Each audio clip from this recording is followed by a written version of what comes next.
Johnny Carson's parting words to his dearest guests revealed the man behind the desk. For 3 decades, Carson invited America into their homes night after night as The Tonight Show's host. With his sharp timing, Midwest warmth, and trademark golf swing, he rose far beyond the role of television presenter. He became the country's steady companion across 30 years of cultural shifts. Yet while millions felt close to Johnny, he himself stayed strikingly guarded. There was always a measured wall between his on-screen persona and his private reality. Known for his restraint, Carson rarely let viewers glimpse the emotions beneath his polished exterior.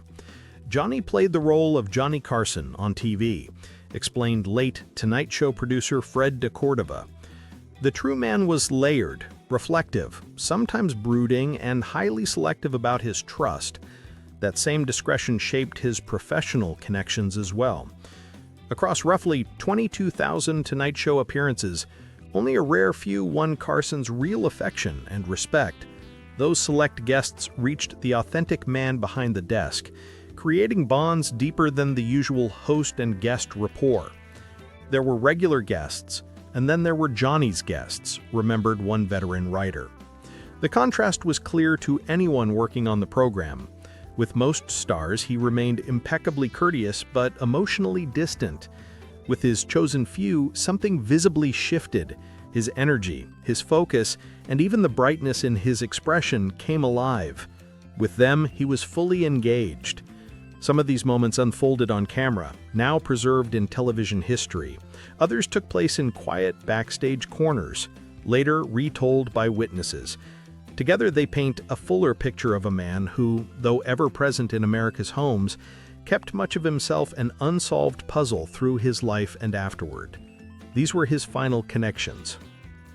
Half a century later, NBC prepares to air Bob Hope's Christmas performance for the troops in Saudi Arabia. The special runs at 9:30. Please welcome Mr. Bob Hope. Number 9. Bob Hope. Respect with Conditions. Hope belonged to an older era of comedy. His vaudeville background, overseas USO tours, and rapid-fire delivery made him a national icon. Carson, who had grown up watching him, always offered the public courtesy owed to a trailblazer. Behind the scenes, though, things were less simple. As Hope aged and relied heavily on cue cards and rigidly scripted routines, Carson found their segments increasingly tough to manage.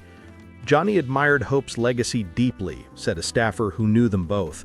But privately, he felt the comedy legend's methods had grown stale and mechanical, out of step with the conversational style Johnny had mastered.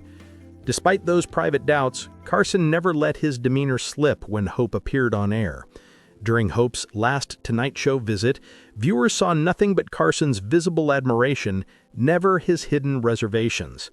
After that taping, however, he reportedly approached Hope backstage and said, "Thanks for everything, Bob. You never missed, ever."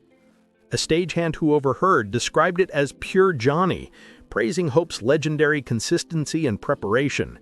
Decades of shows, and Hope always came through exactly as expected. Carson treasured that kind of reliability, even while favoring looser, more spontaneous comedy himself. That ability to balance personal taste with professional respect defined him, and explains why Hope continued to be welcomed on The Tonight Show throughout his career. He's one of the best entertainers in all of show business. Give a hand for Dean Martin. Number 8. Dean Martin, celebrating easy charm.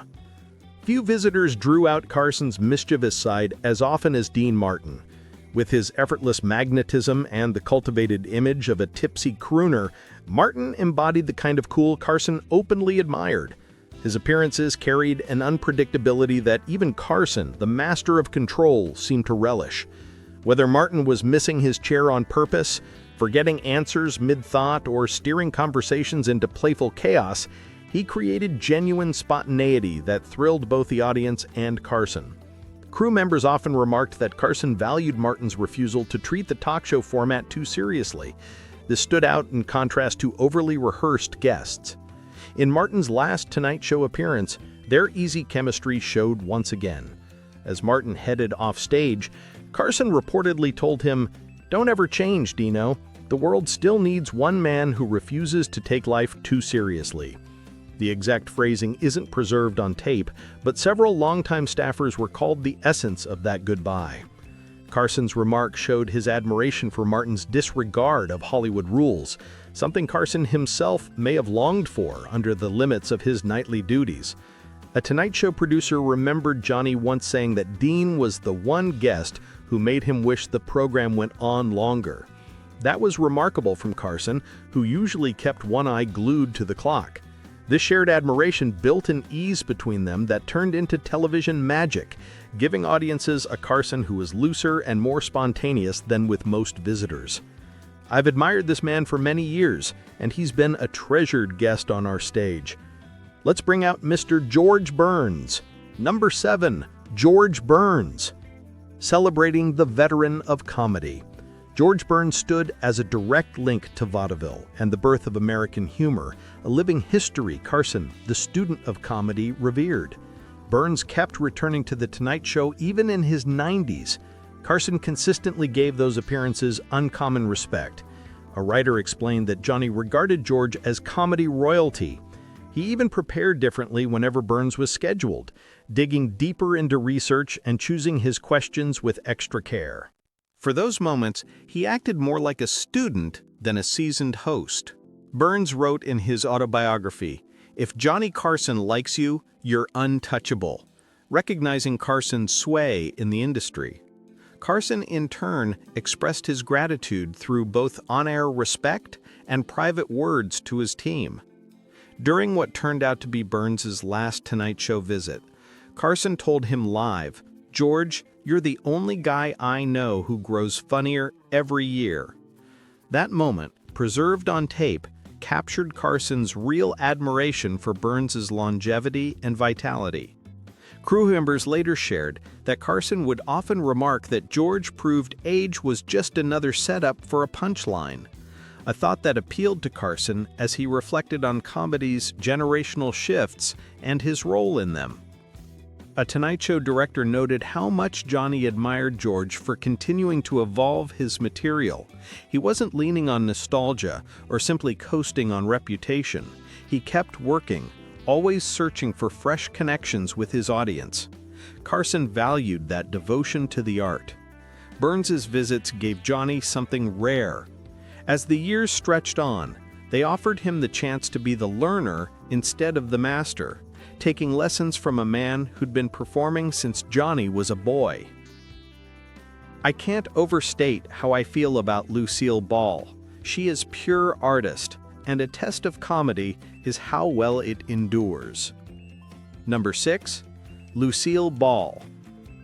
Television's queen meets television's king. Whenever Lucille Ball joined The Tonight Show, it brought together two pioneers. She had transformed the sitcom, while he had redefined late-night TV. Their respect for one another was visible in every moment, with Carson granting Lucy a rare kind of deference. According to a camera operator, Johnny treated Lucy as an equal, one of the very few he ever did. The chemistry felt different, more like two peers than a host and guest. Their last shared appearance on screen ended with light-hearted banter and unmistakable respect. What audiences missed, however, was Carson's private acknowledgement once the cameras cut. One staffer recalled Johnny walking over backstage and telling Lucy, "You've always been the real deal." While not recorded, many crew members confirmed that he voiced similar praise to her in private, honoring her pioneering spirit and tireless work ethic. When Ball passed away in 1989, Carson did something unusual for him. He dedicated part of The Tonight Show to a heartfelt tribute, setting aside his typical reserve to mourn her loss publicly. A producer remembered how deeply Lucy's death affected him. Johnny rarely exposed personal feelings on air, but for Lucy, he made an exception. That gesture alone showed just how much she meant.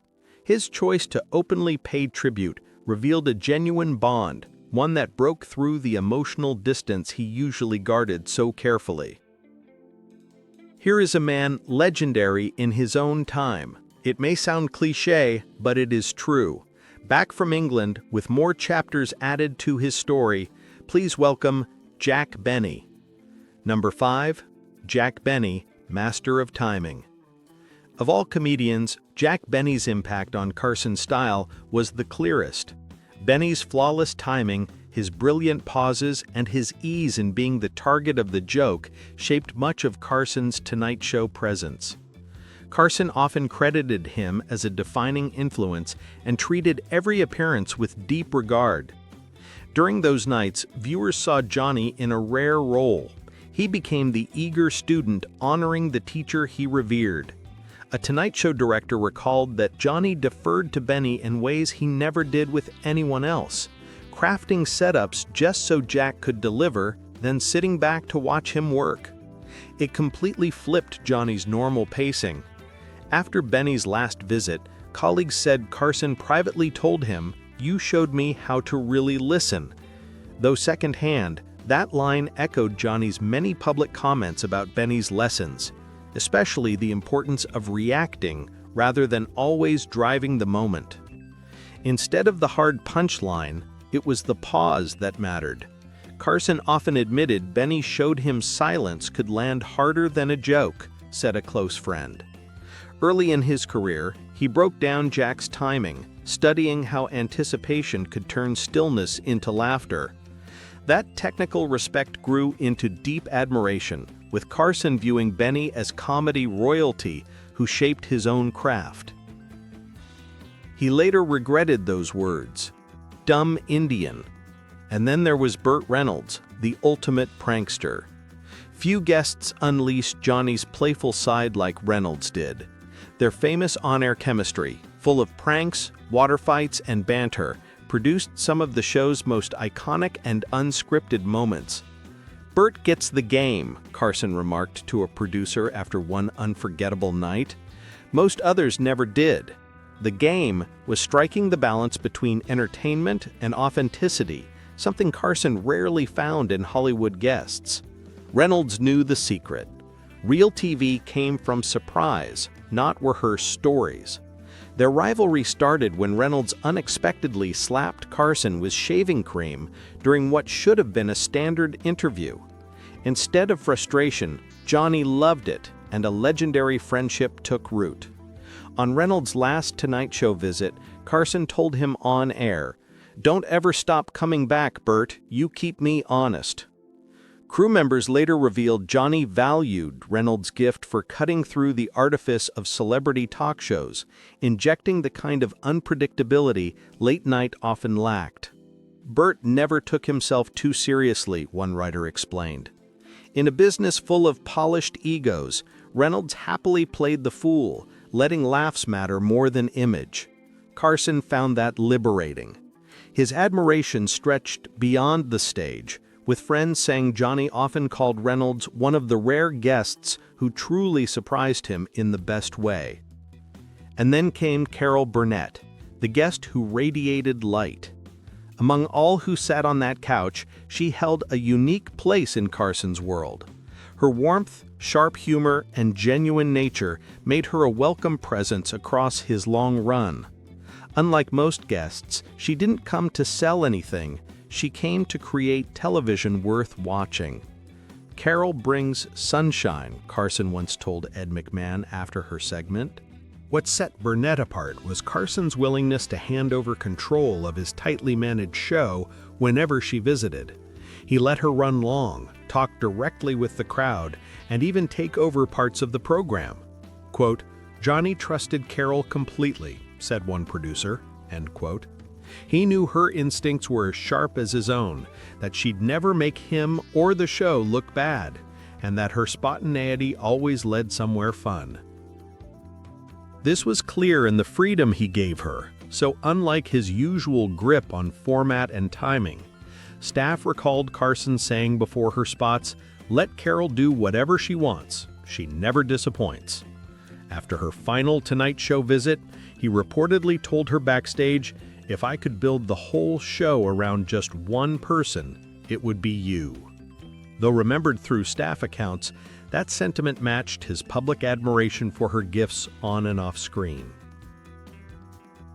What Johnny loved most about Carol was her sheer joy in performing, said a longtime director. She wasn't chasing publicity, she was chasing fun with Johnny. Their moments together became true collaborations, not interviews. Each time she appeared, Carson loosened up, dropped his usual guard, and let her lead wherever the moment went. Then there was Bob Newhart, the master of understatement. From the beginning, Carson and Newhart clicked through their shared sense of dry humor. Both relied on perfect timing and subtle wit, never on flash or excess. "Bob's the most effortlessly funny man I know," Carson once told a writer. That was the highest praise Johnny could give. Effortlessness was his nightly goal. What made Newhart special was how relaxed Johnny became around him, as if talking to a twin spirit instead of a guest.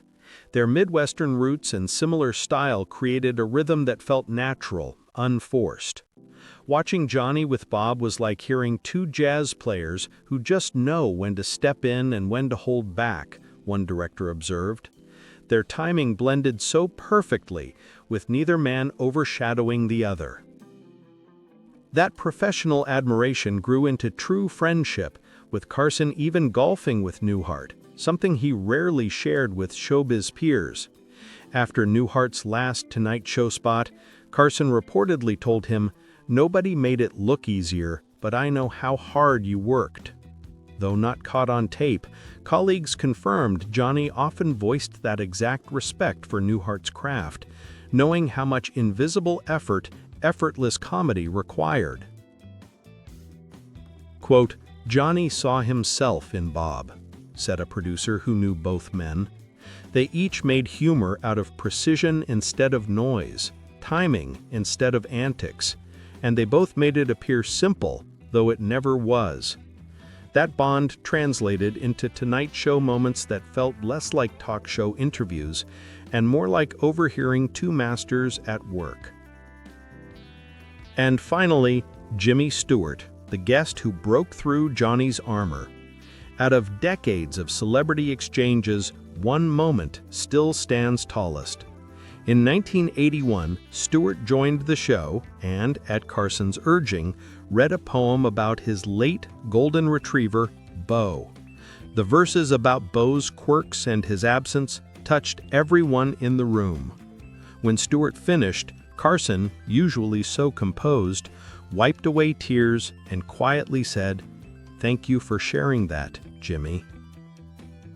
That scene, preserved in the archives, was one of the rare times Johnny let the audience see his true heart. For a man who built his career on control and reserve, the crack in his facade was unforgettable. Staff later said Carson hugged Stewart backstage and told him, "I'll never forget that. You gave us something real." Though remembered through recollections, the on-air moment still stands as one of the rawest, most human nights The Tonight Show ever aired. That evening changed Johnny, noted a producer who stayed with him for years. He discovered that showing real feelings sparingly could make television more moving than constant composure ever did.